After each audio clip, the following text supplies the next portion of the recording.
हर हर महादेव। शिव शंभु भोलेनाथ अग्रसर काशी विश्वनाथ नीलकंठ महादेव पार्वतीपति शिव शंभु भोलेनाथ भगवान की जय हो। आज मैं इस भूमंडल में पृथ्वी ग्रह के भारत भूमि के एक गुप्त काशी जगह जिसको कहा जाता है सोनभद्र से बैठा हूँ। यह कहें कि मेरा यह शरीर गुप्त काशी सोनभद्र में अवस्थित है। इस प्रकृति की बगिया में हम अपने शरीर को अपना मान बैठते हैं, जबकि स्थिति ये है कि आप आँख उठाकर देखें तो आपके जैसे लाखों करोड़ों अरबों इस भूमंडल पर, इस धरा पर दो पैर से चलने वाले जीव हैं जिसको मानव कहते हैं। और चार पैरों वाली गणना कर लें तो वह संख्या और पहुंच जाती है। और चार से ज़्यादा पैरों पर चलने वाले जीवों की तुलना करें या संख्या की गणना करें तो और भी ज़्यादा पहुंच जाती है। इस तरह से इस प्रकृति में, इस पृथ्वी पर शरीरधारी कर चलने वाले जीवों की संख्या अरबों खरबों है, जो हम अपने नेत्रों से देखते हैं। साथ ही साथ ऐसे भी सूक्ष्म जीव हैं जो हम अपनी इन नेत्रों से नहीं देख पाते हैं, और कुछ ऐसे परलौकिक और पारलौकिक जीव हैं जो इन मावी, इन स्थूल नेत्रों से नहीं देखी जाती है। इसलिए हम हम यहाँ पर ये कहना चाहते हैं कि तुम अपने अस्तित्व को, अपनी विराटता को महसूस करना चाहते हो तो देखो कि तुम्हारे जैसे कितने लोग, कितने दो पैरों पर चलने वाले लोग इस धरा पर अवस्थित हैं।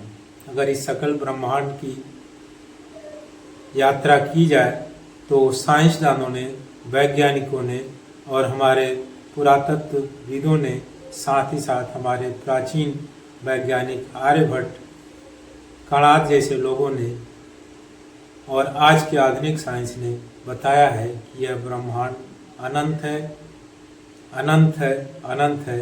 वह ब्रह्मांड इतना अनंत है कि हम सोच भी नहीं सकते कि यह कितना अनंत है।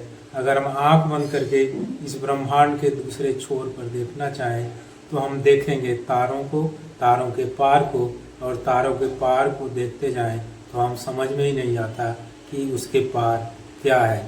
और यदि आंख बंद करके हम पुनः देखें अपने आँख को, अपने सिर को, अपने बॉडी को, और बॉडी की अंत यात्रा करना चाहें तो हमें पता ही नहीं चलेगा कि हम अंदर कहाँ तक है।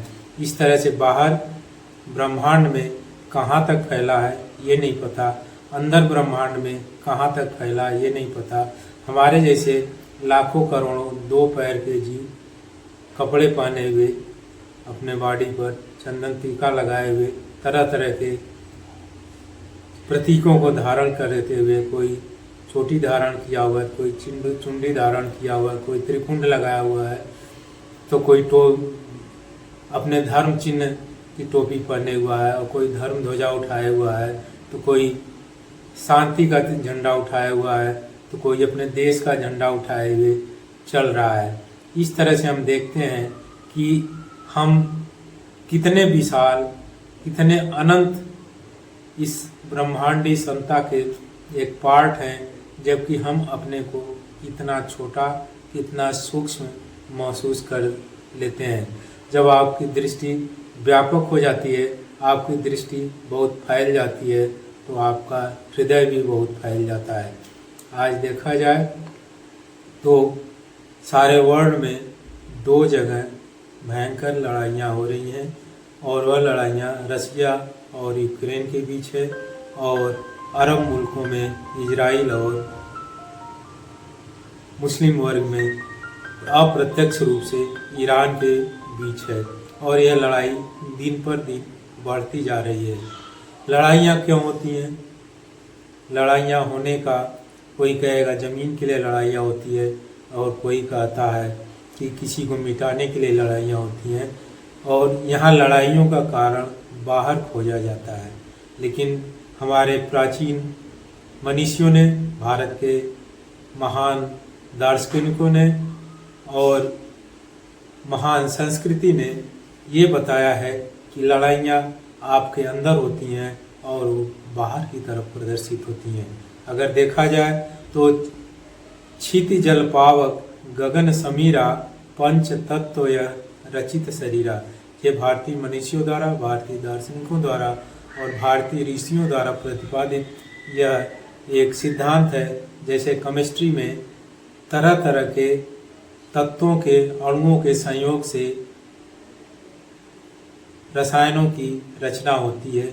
जैसे आप आग जलाते हो तो धुआं निकलता है। धुआं जो होता है कार्बन और ऑक्सीजन नाम के दो तत्वों के संयोग से बनता है। पानी में हाइड्रोजन और ऑक्सीजन के दो तत्वों के संयोग से पानी बनता है।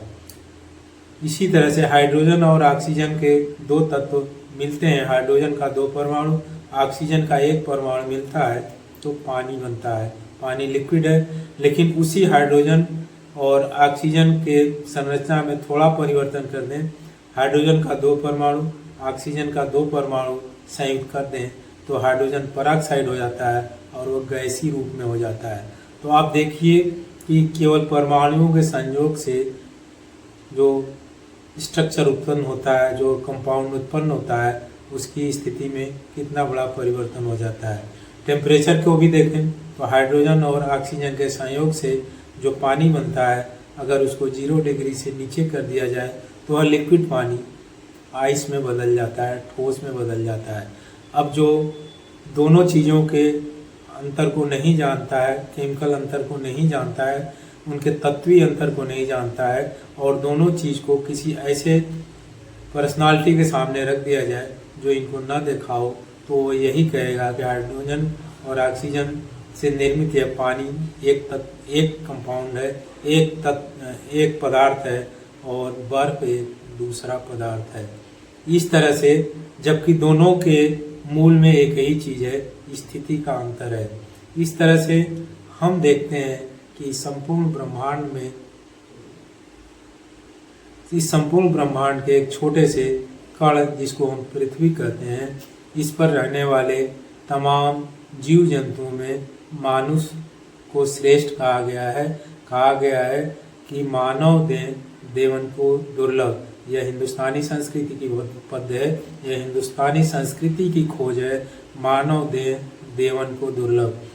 अब यहाँ पर क्यों कहा गया है?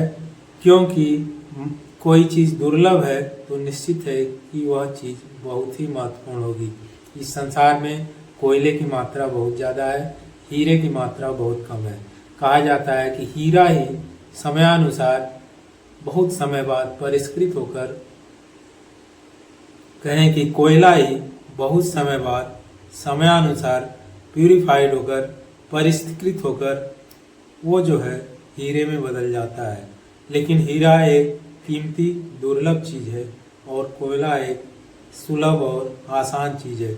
कोयला सारे प्रकाश के कणों को सोख लेता है। जब